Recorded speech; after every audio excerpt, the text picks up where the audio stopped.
जय श्री कृष्णा। राधे राधे। आज का दिन शुभ हो, मंगलमय हो, ऐसी मैं प्रभु जी से प्रार्थना करती हूँ आप सभी के लिए। तो आइए आज हम अपनी इस वीडियो में गुरुवार की व्रत कथा का रसवादन करेंगे। इस कथा को सुनने से गुरुवार का व्रत सफल हो जाता है। अगर व्रत नहीं भी कर पाते हैं तो मात्र कथा सुन लेने से ही बहुत ही फल मिलता है। तो आइए आरम्भ करते हैं। भारत वर्ष में एक प्रतापी राजा राज्य करता था। वह नित्य गरीबों और ब्राह्मणों की सहायता किया करते थे। ये बात उनकी रानी को अच्छी नहीं लगती थी। वह न ही गरीबों को दान देती थी, न ही भगवान का पूजन करती थी। साथ के साथ राजा को भी दान दक्षिणा देने के लिए मना किया करती थी। एक दिन राजा शिकार खेलने के वन की ओर जा रहे तो रानी घर में अकेली थी। तो उस दिन बृहस्पति देव राजा के घर में साधु का वेश लेकर आए। जब उन्होंने भिक्षा मांगी तो रानी ने भिक्षा देने से इनकार कर दिया और कहा कि हे साधु महाराज, मैं तो दान पुण्य से तंग आ गई हूँ। मेरे पति जो है सदा ही अपना धन दान पुण्य में लुटाते रहते हैं। मेरी इच्छा है कि मेरा धन कम हो जाए या फिर कहीं न कहीं मुझे नष्ट होता हुआ नजर आए, तो तभी मैं चैन की सांस न रहेगा, बांस न बजेगी बांसुरी। साधु ने कहा, देवी तुम तो बहुत विचित्र हो। धन संतान तो सभी चाहते हैं, पुत्र और लक्ष्मी तो पापी के घर में भी होनी चाहिए। यदि तुम्हारे पास ज्यादा धन है तो भूखों को भोजन कराओ,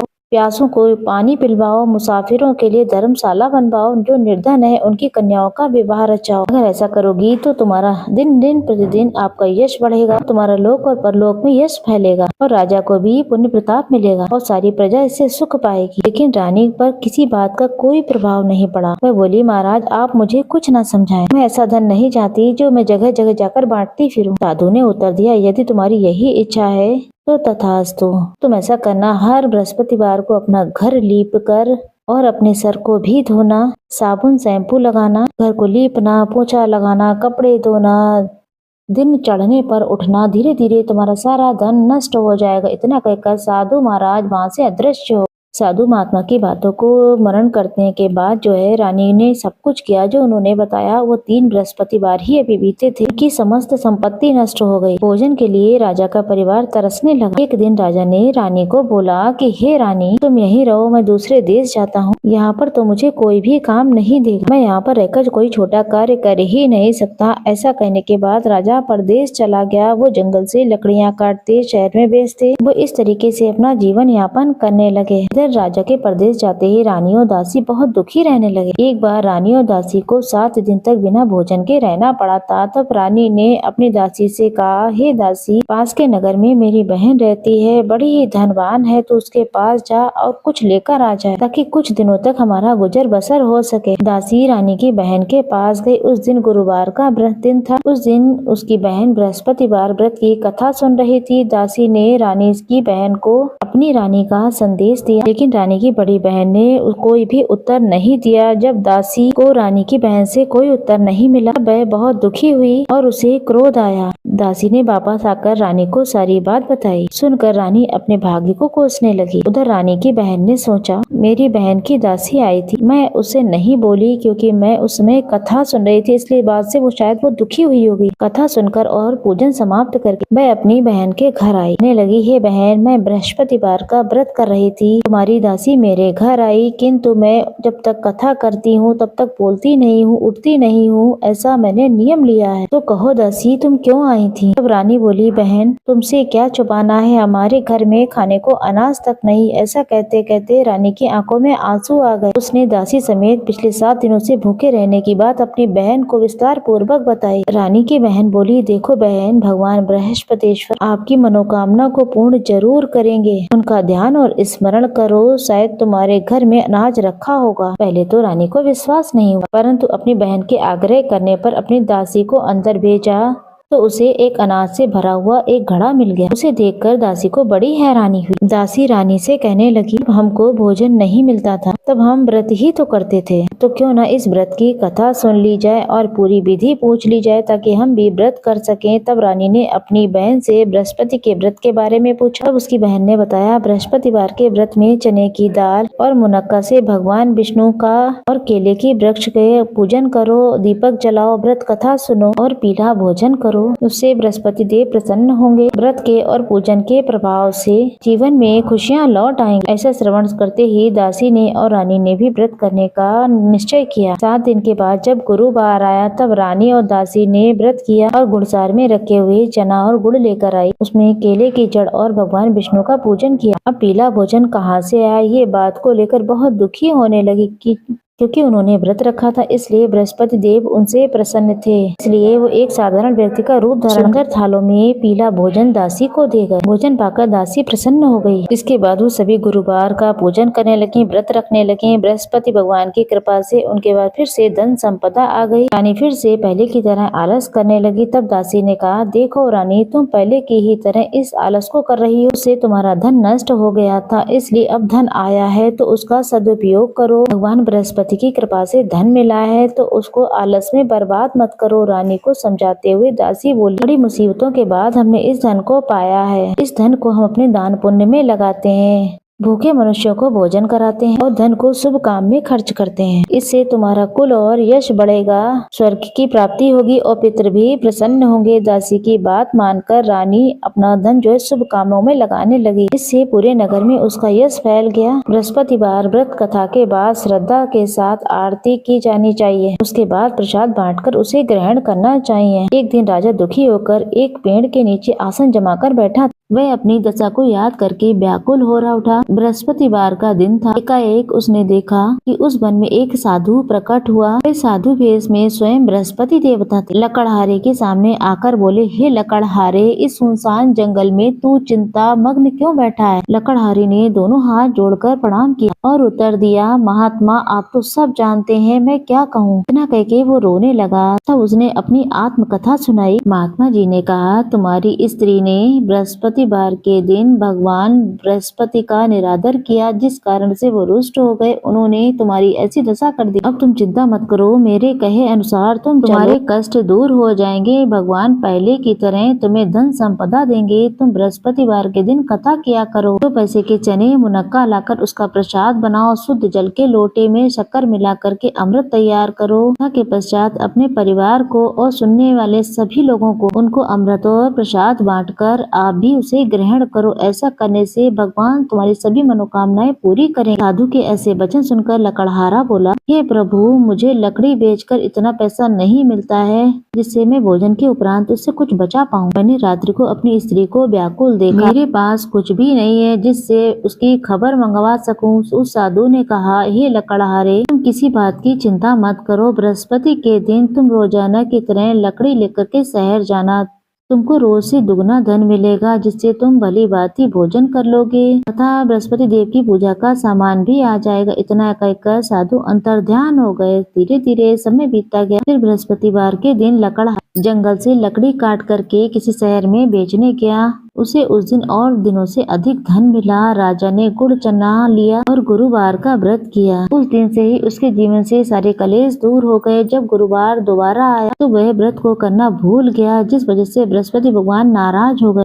उस दिन उस जंगल के राजा ने एक विशाल यज्ञ आयोजन किया था। उसने शहर में घोषणा करवा दी थी, कोई भी मनुष्य अपने घर में भोजन ना बनाए, ना ही आग जलाए। समस्त जनता मेरे यहाँ भोजन करेगी। इस आज्ञा को जो न मानेगा उसे फांसी की सजा होगी। इस तरीके की घोषणा संपूर्ण नगर में करवा दी गई। राजा की इच्छा के अनुसार सभी लोग उनके घर भोजन के लिए आए। लकड़हारा कुछ देर से पहुंचा, इसलिए राजा उसे अपने साथ अपने घर के अंदर ले गए और उसे भोजन करा ही रहा था। तभी रानी की दृष्टि उस कोठी पर पड़ी जिस पर उसका हार लटका हुआ था। वह वहाँ पर दिखाई नहीं दे रहा था। तब रानी ने निश्चय किया, शायद उसका हार उस मनुष्य ने चुरा लिया है। उसी समय सिपाहियों ने उसको बुलाकर उसे कारागार में डाल दिया। जब लकड़हारा कारागार में बड़ा था, वहाँ पर दुखी होकर मन में विचार करने लगा, जाने कौन से पूर्व जन्म के कर्म किए हैं जिनकी दुखों की सजा जो कम ही नहीं हो रही। उसी समय वो उन साधु महात्मा को याद करने लगा जो उसे जंगल में मिले थे। उसी समय तत्काल बृहस्पति देव साधु के रूप में प्रकट हुए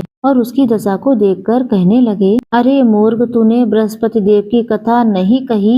इस कारण तुझे दुख हुआ है, तू चिंता मत कर। तो बृहस्पतिवार के दिन कारागार के दरवाजे पर 4 पैसे पड़े मिलेंगे, उससे तू बृहस्पति देव की पूजा करना, तेरे सभी कष्ट दूर हो जाएंगे। बृहस्पतिवार के दिन 4 पैसे पड़े मिले। लकड़हारे ने कथा कही। उसी रात्रि को उस नगर के राजा को बृहस्पति देव ने स्वप्न में उस आदमी को छोड़ दो जो कारागार में बंद है, वो निर्दोष है, वह राजा है, उसने चोरी नहीं की है, रानी का हार उसी खूंटी पर अटका है, अगर तू ऐसा नहीं करेगा तेरा राज्य नष्ट हो जाएगा। इस तरीके से रात्रि के स्वप्न को देखकर राजा सुबह उठा तो उसने खूंटी पर हार को टंगा देखकर राजा से क्षमा मांगी, उन्हें सुंदर वस्त्र दिए, आभूषण दिए और उन्हें बहुत सुंदर तरीके से विदा किया। बृहस्पति देव की आज्ञा के अनुसार लकड़हारा अपने नगर की ओर चल दिया। राजा जब अपने नगर के निकट पहुंचा तो उसे बड़ा ही आश्चर्य हुआ। नगर में बड़ा ही अधिक तालाब थे, कुएं थे, बहुत सारी धर्मशालाएं थी, बहुत सारा कुछ था। तब राजा ने पूछा, ये सब किसका बाग, किसकी धर्मशालाएं हैं? तब नगर के लोग कहने लगे,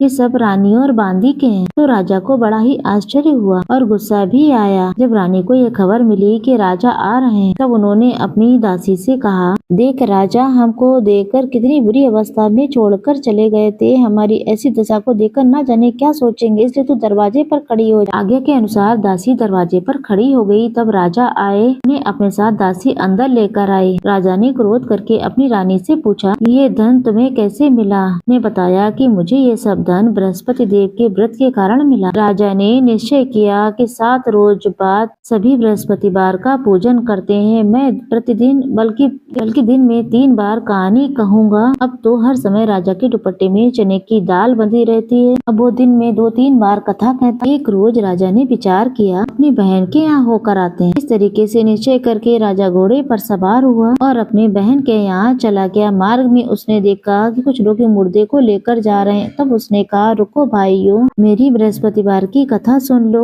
बोले, हमारा तो आदमी मर गया है, इसे अपनी कथा की पढ़िए। किंतु कुछ आदमी बोले, कहो अच्छा तुम अपनी कथा।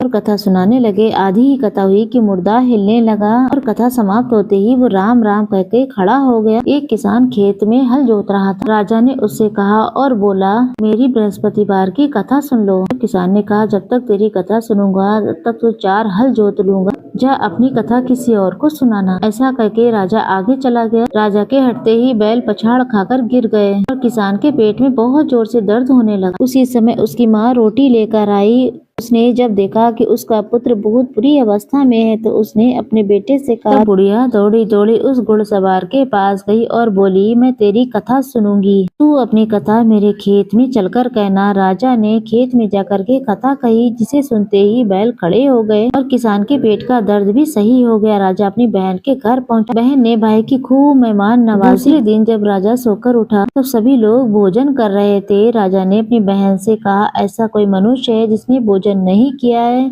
वो मेरी बृहस्पतिवार की कथा सुन ले। तब बहन बोली, भैया ये तो देश ऐसा है, पहले ये लोग भोजन कर लेते हैं, उसके बाद और काम करते हैं। अगर कोई आसपास पड़ोस में है तो मैं देखकर आ जाती हूँ। ऐसा कहकर वो देखने चली जाती है, परंतु ऐसा कोई भी उसे नहीं दिखाई दिया जिसने अब तक भोजन ना किया हो। अतः वह एक कुम्हार के घर गई, जहाँ पर उसका लड़का, कुम्हार का लड़का बहुत दिनों से बीमार था। उसे पता लगा कि यहाँ पर 2-3 दिन से यहाँ पर भोजन नहीं किसी ने किया। रानी ने अपने भाई से कहा कि कथा तुम कुम्हार के घर जाकर सुना दो। तो राजा भी वहाँ जाने को तैयार हो गया। राजा ने वहाँ जाकर के बृहस्पतिवार की कथा कही। इसे सुनकर उसका लड़का ठीक हो गया। अब तो राजा की प्रशंसा होने लगी। एक रोज राजा ने अपनी बहन से कहा कि बहन, हम अपने घर को जाएंगे और तुम भी तैयार हो जाओ। राजा की बहन ने अपनी सास से कहा। सास ने कहा कि तू चली जा, लेकिन तू लड़के को लेकर मत जाना, क्योंकि तेरे भाई की कोई औलाद नहीं। बहन ने अपने भाई से कहा कि भैया मैं तो चलूंगी, लेकिन मेरा बालक नहीं जाएगा। तब राजा ने कहा कि जब बालक ही नहीं चलेगा तो तुम वहाँ चलकर क्या करोगी? बड़े ही भारी मन से राजा अपने नगर आ गया। राजा ने अपनी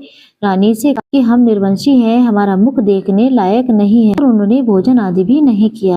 तब रानी बोली, बृहस्पति देव ने हमें सब कुछ दिया और औलाद भी वो जरूर देंगे। उसी रात को बृहस्पति भगवान ने स्वप्न में कहा कि हे राजा, सब कुछ सोचना छोड़ दे, तेरी रानी गर्भवती है। राजा की ये बात सुनकर वो बहुत खुश हुआ। 9वें महीने उन्होंने एक बालक को जन्म दिया। तब राजा ने कहा कि हे रानी, स्त्री बिना भोजन के रह सकती है, बिना कहे नहीं रह सकती। जब मेरी बहन आए तो तुम उससे कुछ भी मत कहना। रानी ने सुनकर हाँ कर दी। जब राजा की बहन ने ये शुभ समाचार सुना तो वो बहुत खुश होकर आई और बधाई लेकर आई। तब रानी ने कहा, जब कहा था तो घोड़ा चढ़कर नहीं आई थी, अब गधे पर चढ़कर आई हो। तब राजा की बहन बोली, भाभी अगर मैं इस प्रकार ना कहती तो तुम्हें औलाद कैसे मिलती। हे बृहस्पति देव, जिसके मन में जैसी कामना होती है, जिस कामना के तहत जिस स्वरूप में बृहस्पति देव की व्रत को करता है, पूजन करता है, बृहस्पति देव भगवान उनकी सभी मनोकामनाएं पूर्ण करते हैं। सद्भावना पूर्ण बृहस्पतिवार का व्रत करने से, कथा सुनने से, दूसरों को सुनाने से, इस व्रत का प्रचार प्रसार करने से पुत्र, विवाह, नौकरी, रोग, कर्ज, दुख, दरिद्रता, जीवन में जो परेशानियां चल रही हैं, बृहस्पतिवार के बृहस्पति देव श्री नारायण के स्वरूप है, उनकी कृपा से निश्चित तौर पर पूर्ण होती है। तो बोलिए मेरे साथ बृहस्पति देव भगवान की जय।